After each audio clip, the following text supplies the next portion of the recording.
지난주에 우리가 파테를 봤는데 파테 보고 이제 누구 70점 못 넘었다고 막 밟았는데 알고 보니까 걔 밑에 5명이 더 있었어. 그래서 내가 이제 굉장히 좀 쇼크를 먹어서 지난주에 이제 성적 안 좋은 애들 클리닉 때 좀 많이 밟았는데 오늘은 좀 잘 볼 수 있었으면 좋겠고, 특히 오늘 본 거 같은 경우는 부모님한테 성적이 전송되기 때문에 잘 보는 게 아마 좋을 거예요. 너희들 가정의 평화를 위해서도. 알겠지? 그리고 오늘 거는 이제 진짜 좀 이제 시험다운 시험이다. 좀 어려워. 지난주는 평균이 81점이었어. 그래서 이제 상위권 구별이 잘 안 됐는데 오늘 거 보니까 뭐 저번에 이제 하나 틀렸던 애가 막 74점인가 막 그렇더라고. 그래서 오늘 건 좀 많이 어렵다. 근데 이제 우리한테는 오히려 유리할 수가 있는데 우리 같은 경우에는 다른 반하고는 다르게 그 방학 때 리얼 수능 수업을 했단 말이야. 그 시 같은 거 이제 능동적으로 알아서 좀 해석하게끔 그걸 많이 했기 때문에 그 외부 지문 나온 것 같은 거는 이제 잘 풀 수 있지 않을까. 그래서 이제 저번보다 좀 점수가 올라가지 않을까 그렇게 생각을 해요. 알겠지?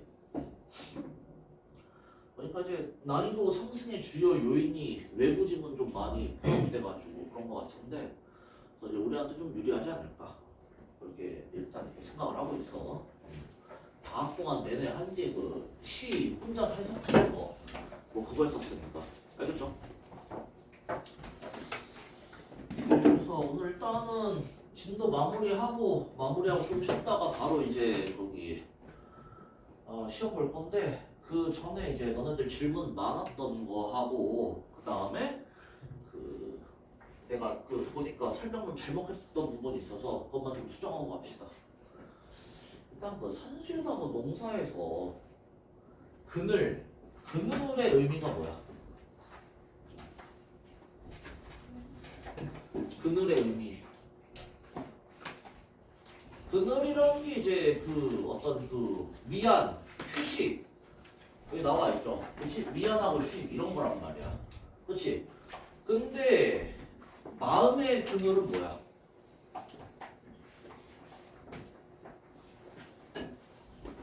그늘이 위안하고 휴식이라면 마음의 그늘은 어떤 의미겠어? 그건 이제 자기 마음의 어떤 평화로운 마음의 위안일 거란 말이야. 그건 이제 그늘하고 마음의 그늘하고 어떤 차이가 있느냐? 그늘 같은 경우에는 이게 이제 바깥에 있잖아. 그래서 많은 존재들이 이제 그늘에서 쉴 수가 있어요. 근데 마음의 그늘은 어때? 그 한 사람의 마음 속에 있단 말이야. 그렇다는 것은 그 사람만 이제 누릴 수가 있는 거잖아.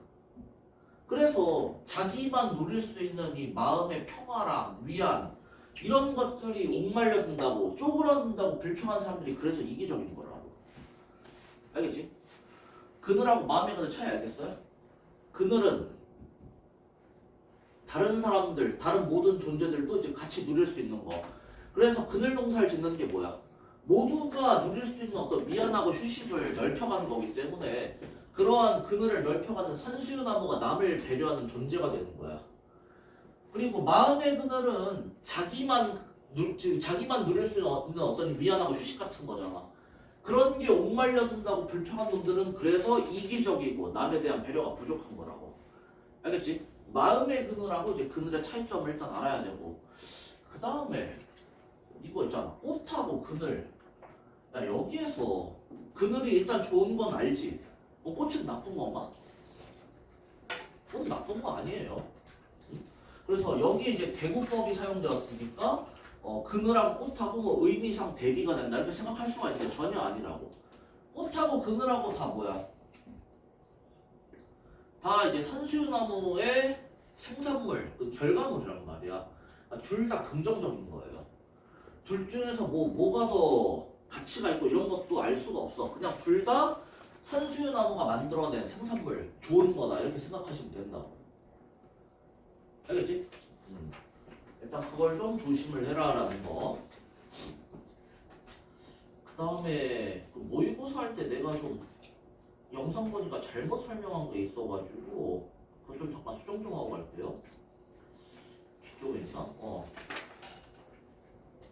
이 초록이 어쩌고 이제 세상을 덮는다 할 때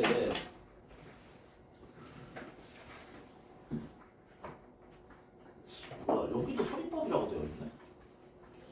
이거 교재가 잘못된 걸 거야.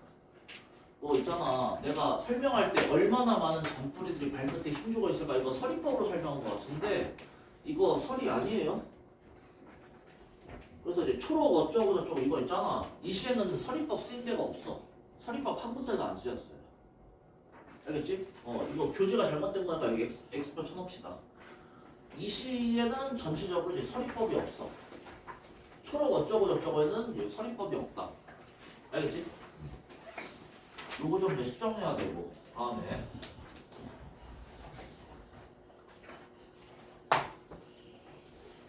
김양년 얘기할 때도 이것도 교재에 지금 서리법을 활용했다고 되어 있는데 이거 너희 학교 선생님 서리법 아니라고 그랬죠? 너희 학교 선생님이 아니래. 그래서 아까 그거는 확실히 아니고 이거는 좀 관점에 따라서 달라질 수가 있을 것 같은데 학교 선생님이 아니라고 했기 때문에 이건 서리법이 아니다 이렇게 보시면 될 것 같아요. 알겠지? 요거 두 개 좀 이제 설명에 미스가 있었다. 나머지는 크게 문제 없어요. 나머지는 배우들 하시면 되고. 자 그러면은 이제 좀 마무리 지어봅시다. 우리 그거 뭐냐 그 카메라 워커. 자 이제 2차 교재로 볼게. 이걸로 지난주 어디까지 했냐면 여기까지 했었지. 어디 갔냐 고모하고 나하고 훈이하고 이제 갈등 적는 거 여기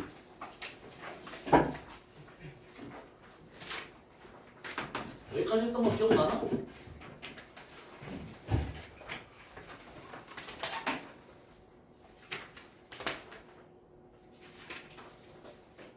그렇지만 고모 잘되게 하려고 너무 급하게 굴진 마. 와이로 쓰고 빌급 구하느라 돈 없애고 자존심 상하지 말란 말이야. 여기 아버니 6개월만 기다리라는 임시직 신세로 3, 4년을 현장으로만 굴러다닌 친구가 수두를 곱해. 임시직에겐 봉급 조금 주고 일월도 없이 부려먹고 책임은 없고 얼마나 좋아. 회사 측으로는 그로서 이제 훌륭한 전형 합리화지라고 되어 있네. 자, 그래가지고 너희들 이제 이 소설 같은 경우에는 주제가 크게 두 가지가 있다라고 했어요. 그치? 주제가 두 가지. 하나는 뭐야?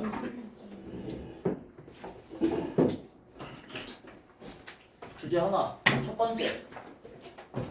첫 번째는 이제 고모 입장에서 나는 이 전쟁을 겪은 기성세대이고 그래서 이 전쟁에서 겪은 경험 때문에 훈이를 굉장히 어때요? 잘 살게 하고 싶은 마음이 있잖아. 그래서 이 전쟁하고 국가에 복수를 한다 이런 마음이 있었는데 그게 이제 좌절되는 모습을 나타내고 있는 거고. 그다음에 다른 하나가 이런 거. 당시 그 70년대 산업화 사회의 그 부정적인 면모를 나타내고 있다. 두 가지가 있었어요. 그치? 아 그래 맞아. 카메라 커도 여러분들이 질문 많이 하는 게 고모가 있잖아. 그러니까 내가 훈이가 사회에 대해서 생각을 많이 하고 뭐 사회에 대해서 공헌하고 이런 사람으로 자라길 바라는 거야? 아니야. 좀 극단적으로 얘기해서 훈이가 자기가 잘 사는 것 여기서 잘 산다는 것은 이제 경제적으로 자기만 경제적으로 잘 사는 것을 생각했으면 좋겠다. 이런 식으로 말한단 말이야. 알겠죠? 자 그러면은 여러분들 있잖아. 사회에 대해서 이것저것 많이 생각하고 그 다음에 뭔가 좀 실천하려고 하고 이런 삶은 누가 살았어요? 등장인물 중에서 훈이가 아니라 훈이 아빠가 그렇게 살았잖아. 그렇게 살다가 죽었단 말이야. 그치? 그래서 훈이는 그런 거 신경 쓰지 말고 집안 경제적으로 잘 살았으면 좋겠다 이런 마인드를 갖고 있잖아. 알겠지? 근데 그 클릭 때문에 이거 좀 많이 틀려오더라고. 알겠지? 그냥 쉽게 얘기해서 훈이가 이기적으로 살길 바라는 거야. 이기적으로. 이기적으로 자기만 돈 많이 벌어가지고 자기만 편하게 살았으면 좋겠다 이런 생각한다고. 그래서 다른 사람들이 어쨌든 간에 옆에 다른 사람들 굶어 뒤지든 말든 간에 자기가 돈 많이 벌어가지고 휴일에 카메라 들고 외출 나가서 와이프랑 애들 데리고 재밌게 놀고 이렇게 살았으면 좋겠다. 알겠지? 이게 바로 이제 고모가 훈이한테 바라는 삶이에요. 근데 훈이는 그렇게 살기 싫다고 겁을 나는 거고. 알겠나? 자, 이걸 일단 좀 생각해야 되고, 그 다음에 이거는 뭐냐면은 훈이의 입을 통해 가지고 당시 사회를 비판하는 거. 임시직은 막 굴리고 돈도 조금 줘도 되니까 약속을 해놓고 약속을 안 지킨다는 거야. 계속 이제 임시적으로 굴린다라는 거. 자, 그래서 얼마나 좋아. 또 반어적 표현 나왔죠? 그렇지? 반어적 표현 앞에서 하나 더 있었지? 어디냐면은 여기. 어디 갔냐? 아씨. 그거 있어요. 그거 뭐 회사 값 줬냐는 얘기에 뭐 아주 뭐 기똥차지 기똥차 기억나나? 그 부분 생각하시면 되고. 자, 봅시다. 이제 본인의 버스 정류장까지 나를 배웅했다. 진부까지 나가는 완행 버스는 좀처럼 오지 않았다. 그동안 나는 뭔가 훈이에게 이야기해야 될 것 같은 심한 압박감을 느꼈다. 나는 내가 여기까지 온 동안 길이 나빠 얼마나 고생을 하고 시간을 많이 잡아먹은 나를 과장해서 들려주면서 고속도로가 뚫리면 서울서 강릉까지가 얼마나 가까워지고 편안해지겠느냐. 너는 이런 국토건설 사업에 이바지하고 있는 걸 자랑으로 삼아야 한다고 이야기했다. 이거는 이제 어떤 심리냐면은 훈이의 삶이 어땠어? 얘가 목격한 훈이의 삶이. 비참했잖아. 그게 사람 사는 거였어요? 아니잖아. 그치? 그래서 이제 비참하게 살고 있는 훈이한테 그래도 네가 이바지하는 거다. 너 좋은 일 하는 거다라고 위로를 하고 싶어서 했는데 얘는 웃기네 하고 이제 비웃음으로 대응하였다. 자, 이런 걸 뭐라 그래? 냉, 소, 적, 태도. 알겠죠? 이런 게 냉소적인 거야. 자, 이런 게 냉소적인 거다. 자, 왜 웃기네라고 하는 거야? 결국 이걸 통해서 이득을 얻는 사람은 훈이 같은 비정규직이 아니라 누구예요? 가진 자들 아니야. 그러니까 얘네가 희생해서 가진 자들이 잘 살게 되는 거 아니야. 그러니까 이렇게 냉소적으로 반응하는 거지. 알겠지? 뭘 내가 건설 사업에 이바지를 하는 거야. 이걸로 이득 본 사람들은 따로 있는데 하면서 이제 냉소적 태도를 보인다. 자, 때마침 바캉스 시즌이라 자가용이 연이어 강릉으로 월정사로 달리면서 우리에게 흙먼지를 뒤집어 씌웠다. 훈이도 한몫 참여한 영동고속도로가 개통되면 더 많은 자가용과 관광버스가 그 위에서 쾌속을 즐기겠지. 훈이도 그 생각을 하면서 웃기네 했을 생각을 하고는 나는 내가 한 말에 심한 부끄러움을 느꼈다. 알겠죠? 고생은 얘가 했는데 이 고생한 사람은 편의를 못 누리고 그 다음에 다른 사람들이 이득을 보는 구조, 그런 구조에 대한 비웃음이다. 사회 구조에 대한 비웃음이다. 이렇게 보시면 된다고. 알겠죠? 그래서 이제 훈이의 웃기네라는 냉소적 태도가 드러난 이유가 여기 나타나 있는 거고요. 오늘 파테 본다고 했더니 파테를 안 보기 위해서 결석을 한 건가? 압박감을 느꼈나? 오늘 파테 결과가 이제 전송된다는 말에 근데 사실 이제 매도 이제 미리 맞는 게 낫다고. 미리 좀 어머니 기대치를 낮추는 게 필요할 텐데. 자, 여기서 봅시다. 그래서 이제 나도 그걸 알기 때문에 심한 부끄러움을 느꼈고 드디어 버스가 오고 나는 그것을 혼자서 탔다. 나는 훈이에게 몇 번이나 돌아가라고 손짓했으나 훈이는 시골버스가 떠나기까지 그 지루한 동안을 워커의 뿌리라도 내린 듯이 꼼짝 않고 서 있었다. 나는 그게 보기 싫어 먼 딴 데를 바라보았다.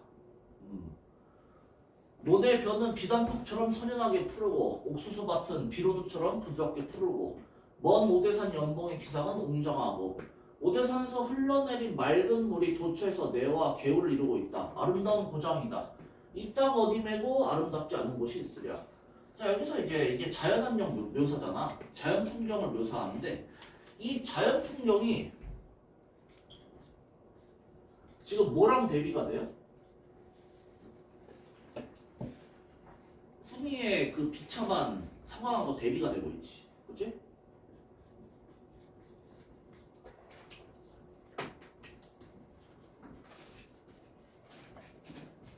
그래서 여기 이제 주석 달려있는데 그래서 이제 우리가 뭔가 대비가 되잖아.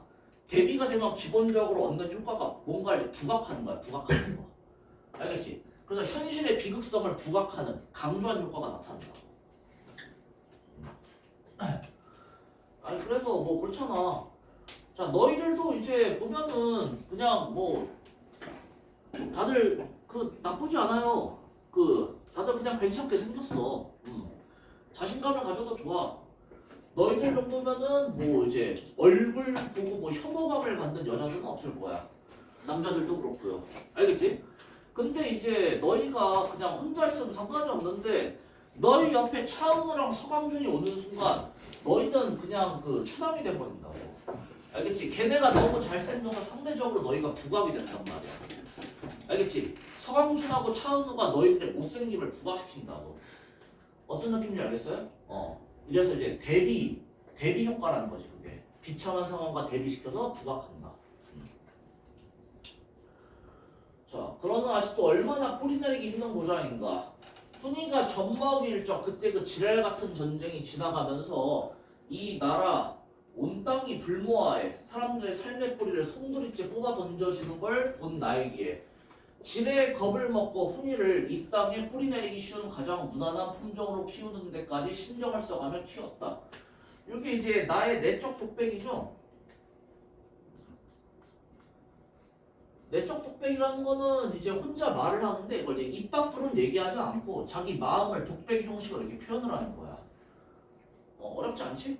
독백을 그냥 마음속으로 한다고 생각하시면 된다고. 자 그래서 이제 우리 앞에서 계속 봤던 거 얘가 왜 훈이의 삶에 이렇게 신경을 썼는지가 나와요. 전쟁 경험으로 인한 상처와 생존 본능 때문에 안정된 삶을 강요하는 거야. 그러니까 그냥 지네 전쟁에 겁을 먹은 거지. 전쟁 나니까 사람들이 다 이제 그 인생이 날아갈 같다.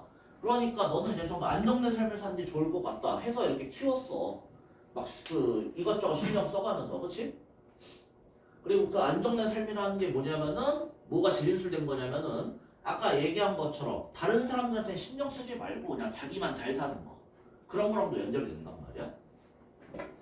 그런데 이제 그게 빗나가고 만 것을 나는 자인했다. 자인했다는 건 이제 스스로 인정했다라는 거야. 뭐가 잘못된 것일까? 나는 가슴이 답답해서 절로 한숨을 쉬었다. 그러나 후회는 아니었다. 훈이를 키우는 일을 지금부터 다시 시작할 수 있다면 이러이러하게 키우리라는 새로운 방법을 전혀 알고 있지 못하니 후회라기보다는 혼란이었다라고 되어 있죠. 여기서 이제 나의 정서 정리를 잘해야 되는데 일단은 반성하는 건 맞아요. 반성 오케이. 근데 후회라고 하면 돼 안 돼? 여기 후회는 아니었다라고 대놓고 나와 있잖아. 후회는 아니야. 혼란은 맞아. 단어가 약간 좀 비슷비슷해 보이는데 얘네 둘은 되고 얘는 안 된다고. 알겠지? 반성을 하고 있어요. 여기서 반성은 훈이한테 내가 너무 이제 나의 가치관이랑 이런 것들 좀 강요했구나. 요거 좀 잘못한 것 같다. 그래서 이제 반성을 해요. 그치? 그런데 그 반성을 하면서 그때 내가 이렇게 했어야 된다는 후회는 아니야. 왜? 그때 이렇게 했어야 됐는데에서 그 이렇게가 지금 아직 뭔지 잘 모른다고. 그래서 후회는 아니고 그냥 이제 혼란스러워하고 있다. 요거 이제 말장난으로 문제 낼 가능성이 높기 때문에 요거 워딩을 잘 봅시다. 반성, 혼란, 오케이. 후회는 아니다. 알겠지? 성찰은 맞아요. 그치? 성찰까지는 맞아. 후회는 아니다. 오케이, 불사 됐나?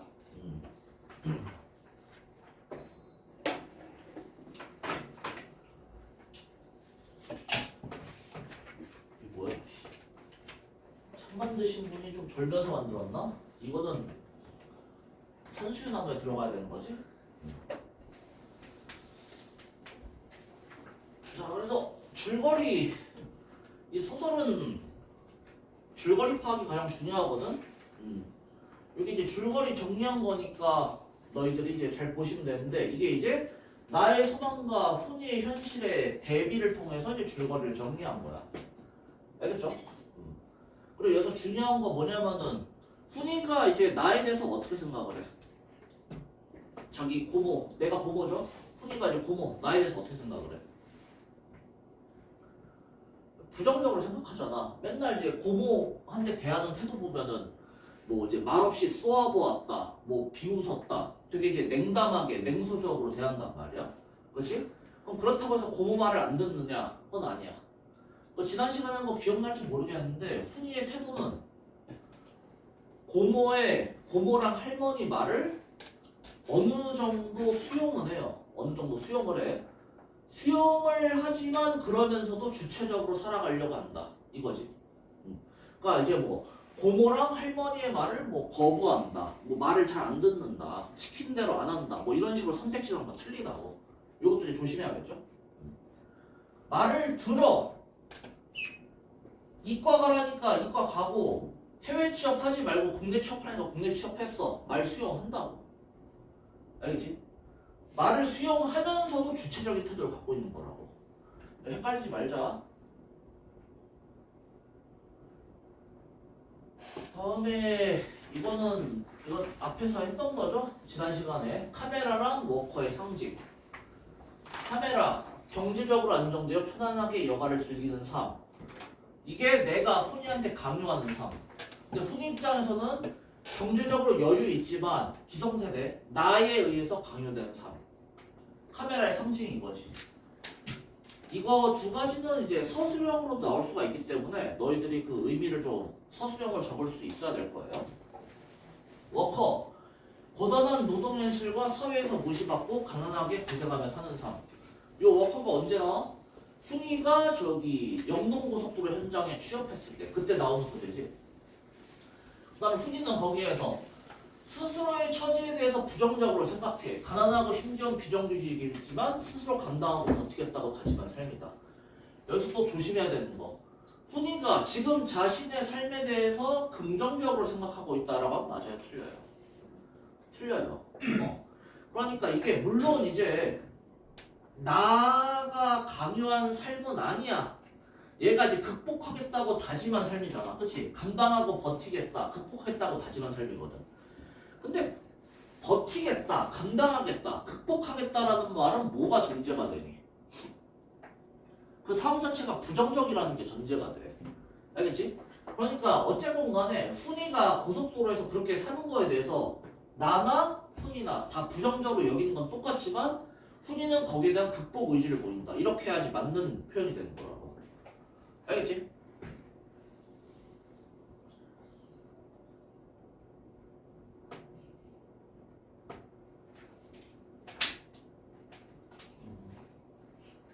다음에 이거 나는 더 비참해지고 싶어. 그래서 고모나 할머니가 철석같이 믿고 있는 기술인이, 정직인이, 근면인이 하는 것이 결국엔 어떤 보상이 되어 돌아오나를 똑똑히 확인하고 싶어.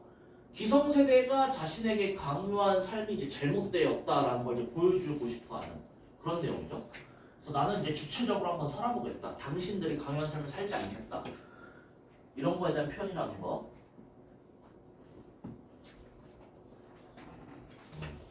다음에 박완서는 남자일 것 같지만 여자다. 할머니다, 할머니. 돌아가셨을 텐데 아마. 박완서 할머니.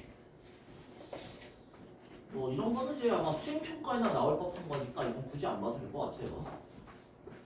여기 주석단 요 2000유제 같은 경우는 시간상 뭐 내가 전부 다 설명할 수는 없기 때문에 너희들이 좀 복습하면서 봅시다. 이 달린 거. 궁금한 거 있으면 좀 질문하시고. 그 다음에 이제 뭐 이런 거는 충분히 문제로 나올 법하죠. 나를 서술자로 설정한 까닭이랑 그 다음에 이제 훈이가 서술자일 경우에 뭐 이런 거는 아마 문제로 나오면 이렇게 되겠지. 다음은 이제 위 카메라 워커라는 소설을 이런 식으로 바꿨을 때 얻는 효과는 했을 때 이제 훈이가 서술자로 나온단 말이야. 그랬을 때 이제 이런 거 훈이가 서술자라면은 나의 세속적인 성공을 통해 전쟁의 상처를 치유하려고 하는 고모와 할머니의 노력에 대한 비판 의식을 직접 표현한다. 그 다음에 1970년대 산업사의 모습을 직접 제시한다. 라는 게 이제 훈이가 서술자였을 때 얻을 수 있는 효과가 되겠죠. 알겠지? 이건 좀 봐둡시다. 이거 이해를 하면 사실 암기할 필요도 없어. 당연히 훈이가 서술자니까 강요당하는 삶의 당사자이기 때문에 이런 비판의식을 직접 표현할 수 있는 거고, 건설 현장에서 직접 일하는 노동자이기 때문에 70년대 산업사의 모습을 직접 제시할 수가 있는 거야. 이거 어떻게 보면 당연한 거예요. 알겠지? 훈이가 서술자일 때랑 이제 나를 서술자로 설정한 까닭 나와 있고요. 그 다음에 이것도 이제 수행평가 관련된 거기 때문에 이것도 볼 필요 없다 굳이. 그 다음에 이것도 수행평가 관련된 거기 때문에 굳이 너희들이 볼 필요가 없다. 이것도 마찬가지고. 오케이. 나머지 이제 뒤에 문제 풉시다. 그래도 이 책 만드신 분이 문제 되게 신경 많이 썼어요. 넣는 거에. 이거 다 이제 모의고사에서 카메라 워크 나온 부분 찾아가지고 여기 다 이렇게 넣어주셨네. 잘 풀어보자. 2차 교재 여기서부터는 내가 따로 숙제 어디부터 어디까지 해와라 얘기를 안 할 거야. 우리 어차피 진도 다 나갔잖아. 이제 오늘 진도 다 나간단 말이야. 그치? 너네가 알아서 한 다음에 모르는 거 질문하세요. 아니 또 이렇게 얘기해서 안 하던데? 또 정해줘야 되나? 어디부터 어디까지 하라고? 오케이. 자, 판단은 내가 한다. 너희들은 그냥 책을 가져와서 나한테 보여줘. 그래서 내 주관적으로 이만하면 됐다. 아니다 너무 부족하다. 이런 걸 내가 이제 클리닉 때 결정을 할 테니까. 알겠죠? 아니씨, 니네들 점수 걸린 건데 니네가 알아서 해야지 뭐. 나도 거기 처음 강사할 때부터 이렇게 숙제 검사하는 게 약간 좀 극혐이었어요. 자율적으로 해야지 고등학생인데. 자 이제 풀밀인데 요거 빨리 보고, 요거 내용 별로 어렵지 않거든? 요거 빨리 보고 좀만 쉬다가 바로 이제 파트 해보자.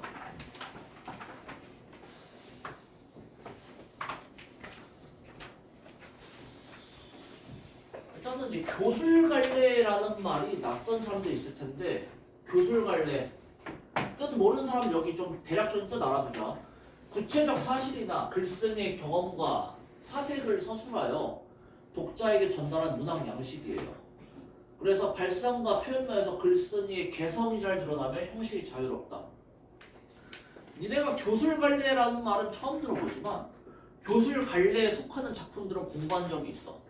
여기 속하는 대표적인 게 뭐야? 수필이야, 수필. 알겠지? 그래서 우리가 방금 본 카메라 워커 같은 소설하고 수필의 가장 큰 차이점은 뭐야? 수필은 팩트고, 교술갈래는 팩트고, 그 다음에 소설은 픽션이라는 거. 그게 이제 가장 큰 차이점이죠. 근데 뭐 이런 거 내지는 않을 것 같고, 그냥 이제 좀 알아둡시다. 뭐 이런 게 있다 정도. 자, 그래서 뭐 이게 이제 대략적인 개관인데, 이거는 글 다 보고 나서 이러이러한 게 특징이었지 한번 되짚어보는 용도로 보시고 바로 이제 본문 보자. 풀비린내에 대하여.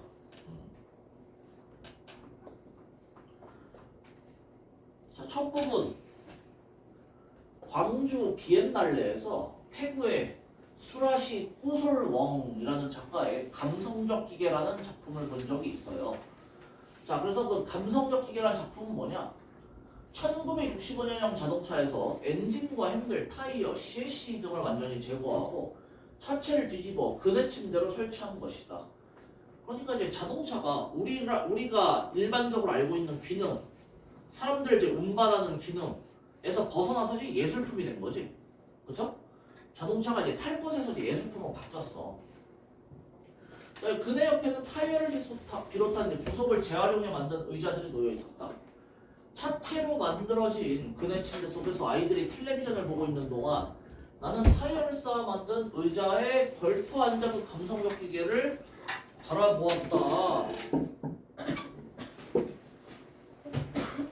이제 그 앞부분을 인간 꼭 들어. 알겠죠?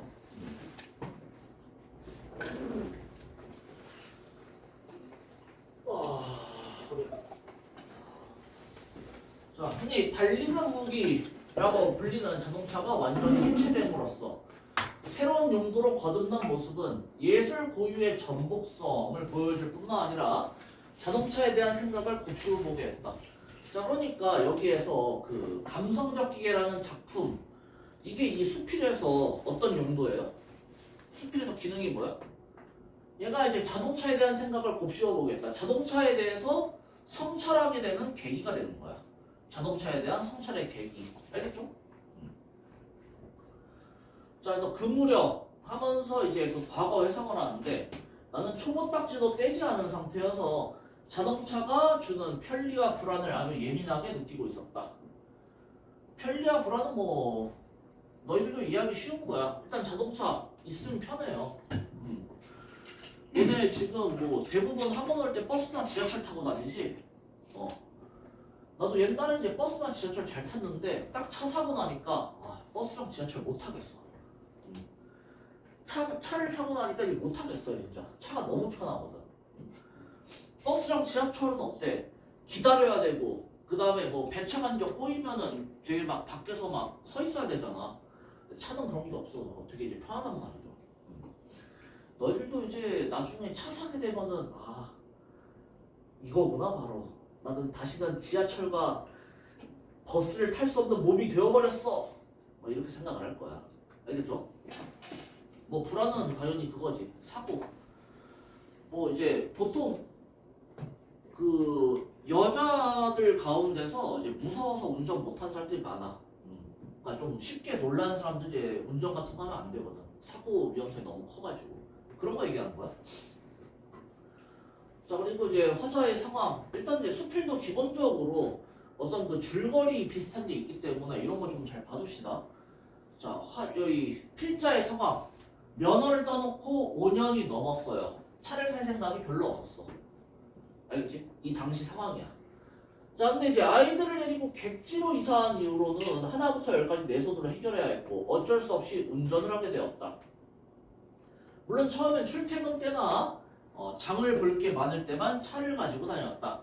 실용적 목적이라고만 타고 다녔는데 이게 이제 시간이 지나면서 마음이 답답할 때 무작정 차를 몰고 교회로 나가는 습관이 생겨나기 시작했고 실제적인 목적 없이도 차를 모는 일이 잦아졌다.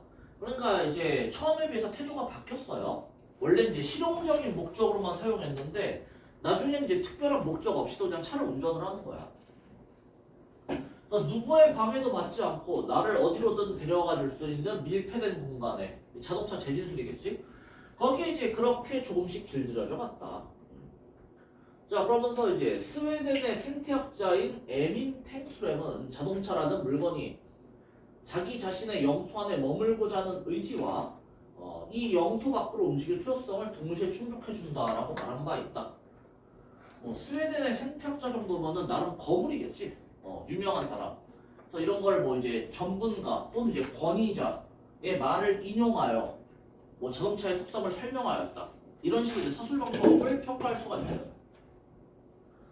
그래서 이제 뭐 현대인들이 자동차라는 아늑한 자궁, 뭐 자동차에 대한 비유적 표현, 이것부터 잠시도 떨어지고 싶어 하지 않는 것도 바로 이 모순된 욕망을 자동차라는 공간이 해결해주기 때문일 것이다. 그렇잖아. 자동차라는 밀폐된 공간, 이게 이제 자기 자신의 영토겠지. 그 안에 있으면서도 내가 가고 싶은 곳으로 이동을 할 수가 있다. 그래서 이제 모순된 욕망을 해결해준다라는 거. 그래서 이제 앞에서 말한 감성적 기계처럼 자동차를 해체하지 않아도 자동차는 이미 충분히 감성적 기계의 노릇을 하고 있는 셈이다. 이게 무슨 말일까요? 이미 충분히 감성적 기계의 노릇을 하고 있는 셈이다. 해체하지 않아도 감성적 기계 노릇을 하고 있다. 무슨 뜻이야?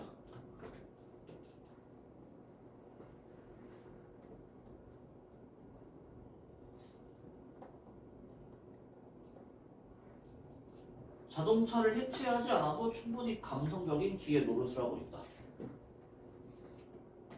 무슨 말일 것 같아? 일단 기계야, 기계. 그치? 자동차 기계예요. 근데 이게 감성적이라는 게 뭘까? 감성적이다. 여기에서의 감성적. 그러니까 이제 이 자동차를 운전하는 운전자의 욕망을 해결해 주면 되잖아. 이 욕망이 이제 감성적인 걸 거 아니에요. 그치? 뭐뭐를 하고 싶다라는 거 같은 거. 그런 걸 해결해 주기 때문에 이제 감성적 기계 노릇을 하고 있는 셈이다. 이렇게 보는 것 같아. 알겠지? 네, 이제 하지만 얼마 안 가서 자동차에 대한 낯설고 당혹스러운 경험을 하게 되었다. 갑자기 서울에 갈 일이 생겼는데 주말이라 차표를 구할 수가 없었어요. 몇 번을 망설이다가 나는 초보 주제에 식구들을 태우고 서울로 가는 고속도로를 접어들었다. 고장났나? 20분 맞춰놨는데 왜 25도지?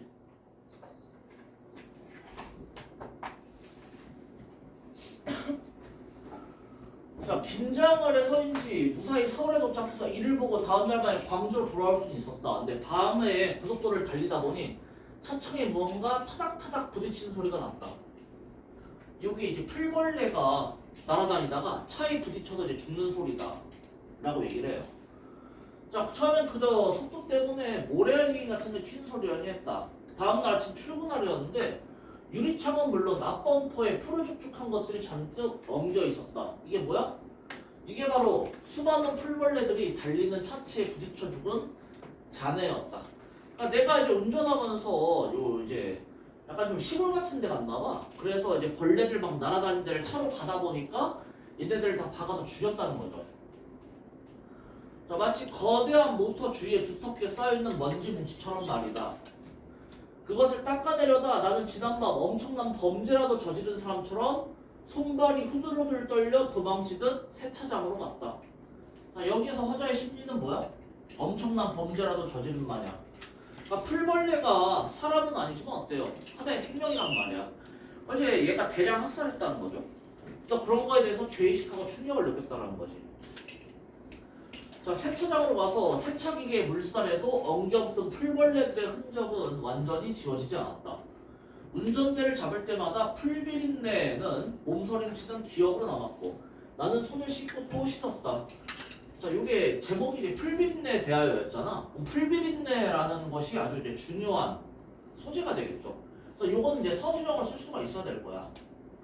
먼저 첫 번째, 문명의 이기에 의해 파괴된 자연의 처참함.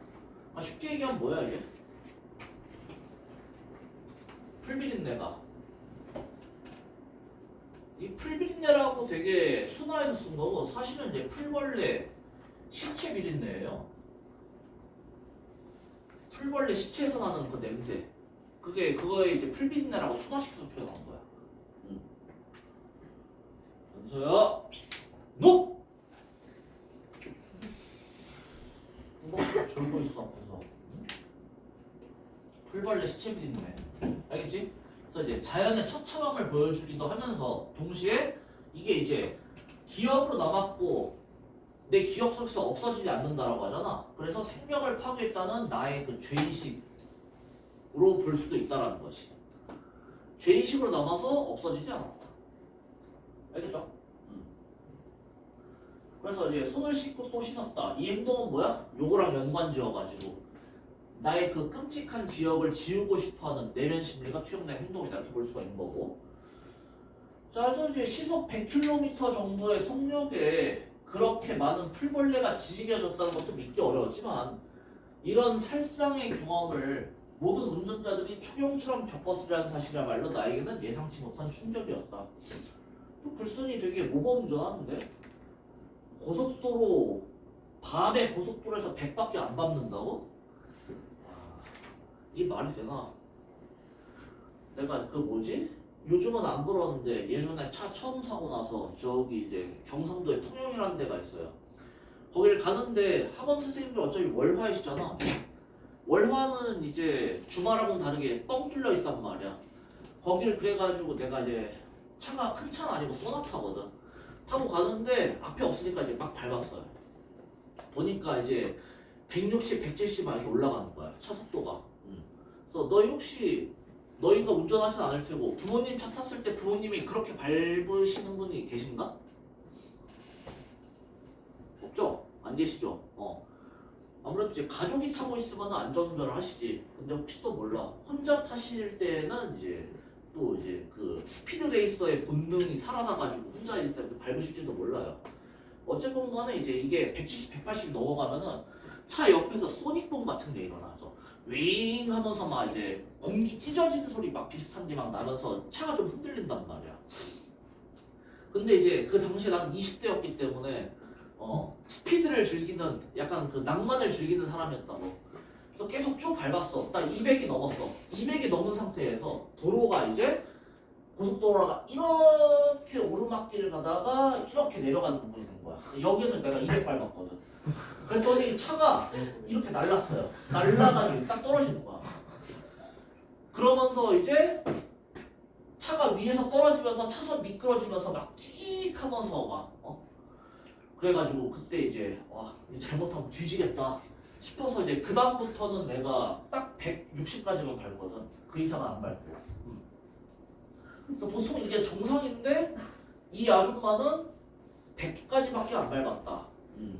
되게 이제 모범 운전을 하셨다라고 볼 수가 있겠지. 알겠지? 너희도 이제 보나마나 얼마 안 남았잖아. 한 3년 지나면 이제 20살이고 니네 20살 되면은 아마 제일 먼저 대부분 그 면허도 딸 거야. 그치? 면허 따고 이제 방학 때 뭐 하겠어? 차 렌트해서 친구들이랑 놀러 다니겠죠. 그치? 여기서 이제 좀 끼 있는 애들, 좀 이제 노는 거 좋아하는 애들은 뭐 오빠가 이제 뭐 차로 한번 뭐 데려갈게 하고 막 그래서 저기 엔카에서 맨날 차 빌려가지고 막 여자 꼬시고 다니고 그럴 거란 말이야. 그럴 때 이제 조심하라고. 160까지만 말고 160까지만.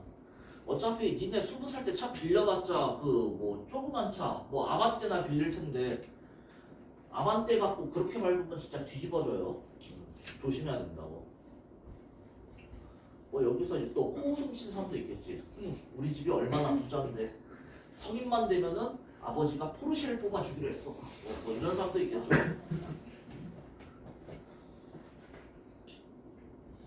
자, 여튼 이어서 봅시다. 이 말을 좀 이해를 해야 되는데 이런 살상의 경험을 모든 운전자들이 이제 초경처럼 겪었으리라는 사실의 말로 나에게는 예상치 못한 충격이었다. 의외로 이제 이 부분 문장의 의미를 물어보는 그런 문제가 많은데요. 이게 무슨 말일 것 같아요?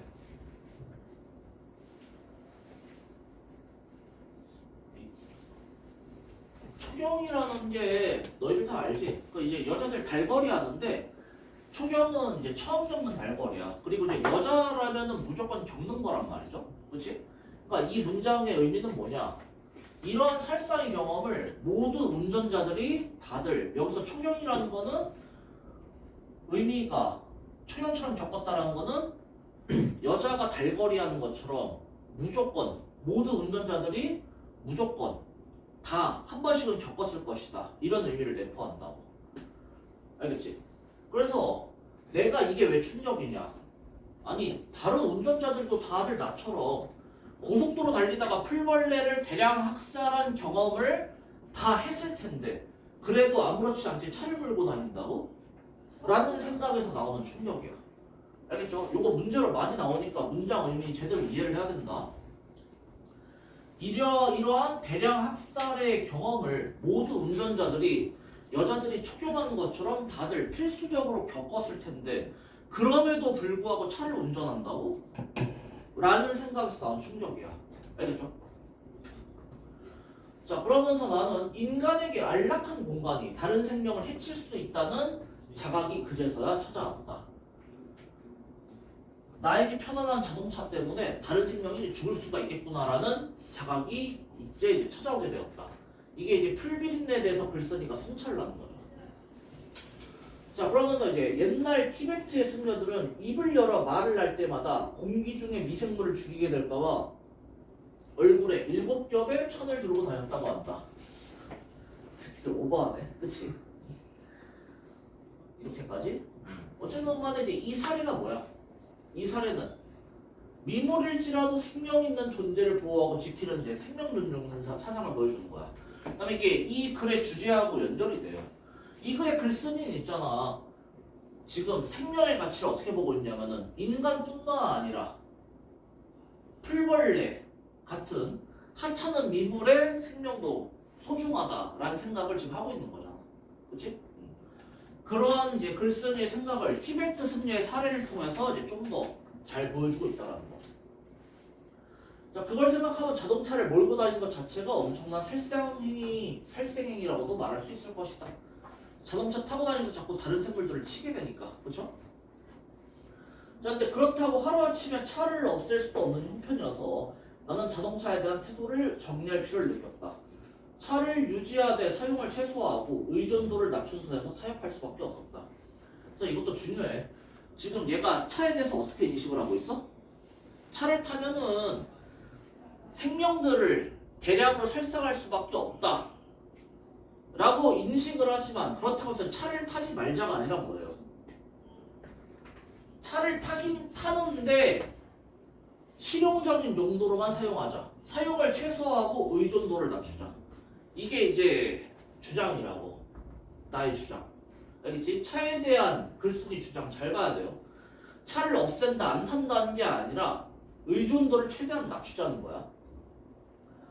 자, 그리고 그 감성적 희게 편안함에 길들여지려는 순간마다 그것이 풀비린내뿐만 아니라 피비린내를 불러올 수도 있다는 자각을 잊지 않으려고 한다. 여기서 이제 피비린내는 뭐겠어? 여기 나와 있는 것처럼 미물인 풀벌레뿐만 아니라 인간을 포함한 생명체까지도 우리가 해를 끼칠 수가 있다. 이 교통사고의 위험에 대해서 얘기하는 거야. 그래서 이제 문명의 이기에 길들여져서는 안 되겠다라는 생각을 하고 있는 거지. 알겠죠? 자, 눈 좀 떠 얘들아. 눈 좀. 눈 떠! 눈 떠. 모자 써서 눈 가리고 조는 거 아니지? 자, 다음에 마지막 이제 거의 끝났어요. 자, 운전을 시작하기 전까지 나는 걷기 예찬자였고 인공적인 공간보다는 자연 속에 머물기를 누구보다 좋아했다. 차를 소유하고서부터는 생태적인 어떤 발언도 할 자격이 없다는 생각이 들곤 한다. 그 이유는? 그러니까 얘가 차를 안 탄다고는 안 했잖아. 차를 계속 유지를 할 거야. 그럼 타면 어떻게 돼요? 어쩔 수 없이 차를 타면서 생명을 죽이게 될 거 아니야. 그러니까 생태적인 어떤 발언도 할 자격이 없다라는 거겠지. 그래서 이제 도로교통법이 되게 웃긴 게 그 있잖아. 내가 차 타고 가다가 내가 딱 멈춰 있어. 빨간불에서 멈춰 있어요. 근데 나는 가만히 멈춰 있는데 니네가 와가지고 내 차에다가 몸을 이렇게 박잖아. 그러면은 100대 0이 그래도 안 나와. 무슨 말인지 알겠어요? 그냥 내가 차 타고 시동 걸고 멈춰 있는데 니네가 갑자기 미쳐가지고 내 차에다가 몸통 박치기를 한단 말이야. 근데 100대 0이 안 나와. 한 80대 20? 그 정도 나올 거야. 이게 왜 그러냐면은 우리나라 법에서도 차를 타고 그 도로로 나섰다는 것 자체가 다른 사람을 배려하지 않은 이기적 행동으로 이미 보고 있어요. 그래서 내가 차 시동을 킨 상황에서 타고 나온 상황에서 일어나는 어떤 사고도 100대 0이 절대로 안 나와. 그래서 우리나라 법도 은근히 이제 생태 중심 뭐 약간 그런 게 있다라는 거지. 알겠지? 그렇다고 해서 나 퇴근할 때 쫓아와서 박지 말고. 분명히 말했지만 내가 0이 안 나온다는 거지 니네 치료비를 내가 다 물어주고 그런 건 아니에요. 니네 과실이 훨씬 커 당연히. 그래서 차를 소유하되 그에 종속되지 않는다는 것, 재진술하면은 문명의 이기에 길들여지지 않는다는 것, 이런 아슬아슬한 줄타기가 앞으로 얼마나 지속될 수 있을지 모르겠다. 다만 그날 아침에 풀비린내가 원죄의식처럼 운전대를 잡은 내 손에 남아있을 따름이다. 무슨 뜻이야? 운전할 때마다 이날 느꼈던 감정들, 생명체를 대량 살상했다는 그 죄책감이 계속해서 내 마음속에 남아있다라는 거. 알겠지? 그러니까 이거 없어진다 안 없어진다? 앞으로도 평생 안 없어진다. 알겠죠? 이 정도 보면 될 것 같아요. 자, 그래서 요거 빠르게 내용 정리 마지막으로 하고 좀 쉬고 바로 시험 봅시다. 감성적 기계, 태국의 무슨 수라시 뭐 어쩌고가 만든 그걸 보고 자동차에 대한 성찰을 시작하였다. 그래서 그래서 과거 경험을 제기하면서 얘가 이제 자동차 편리함에 익숙해져가는 과정.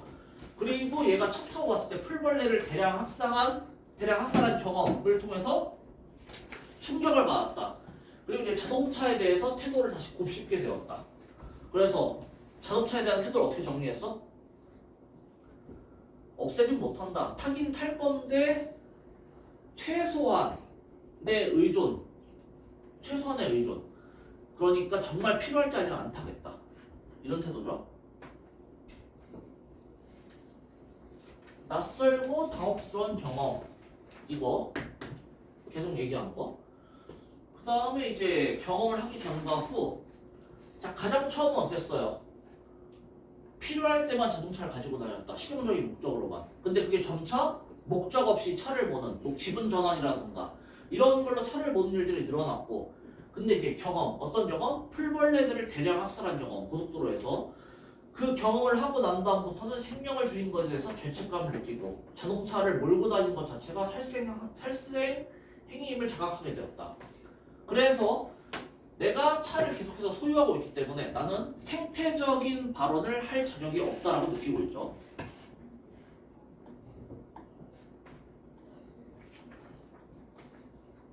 자, 이제 글쓴이가 어떤 가치관을 가지고 있는가? 인간과 자연이 함께 공존할 수 있는 조화로운 삶. 그렇죠? 그리고 인간 중심의 사고에서 벗어나 문명에 관한 근본적인 반성이 나타나야 된다. 다시 말해서 생명의 관점에서는 모든 생명이 어떻다? 존중받아야 한다. 풀벌레 같은 하찮은 미물도 그 생명을 존중받아야 한다. 그러니까 이 글쓴이처럼 운전하다가 풀벌레들 대량 학살하는 거는 마땅히 죄책감을 가져야 할 행위다라는 거. 알겠지? 자, 그래서 주제 정리하면 이거죠. 자연을 파괴하는 인간 행동에 대한 성찰과 자동차를 사용하는 바람직한 태도. 밑에 이거 볼 필요 없고.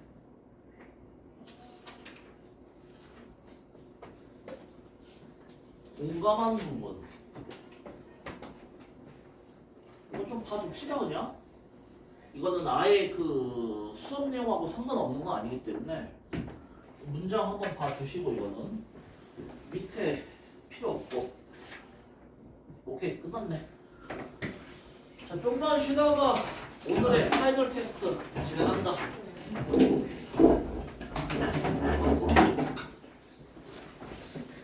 너? 내가 애들 시험 좀 보고 열받아서 나가서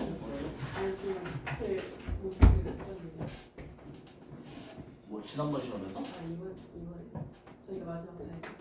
아니야. 내일 원장님만 있어요. 뭐 지금 오늘 보내들 중에서? 네, 어느 정도 말하자면 선생님 거죠.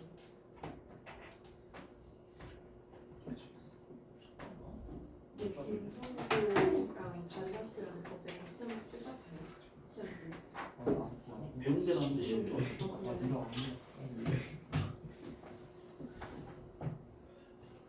근데 아까 얘기한 것처럼 지난번에 한 개 틀린 애가 막 이번 시험에서 74점 맞고 막 이랬어요.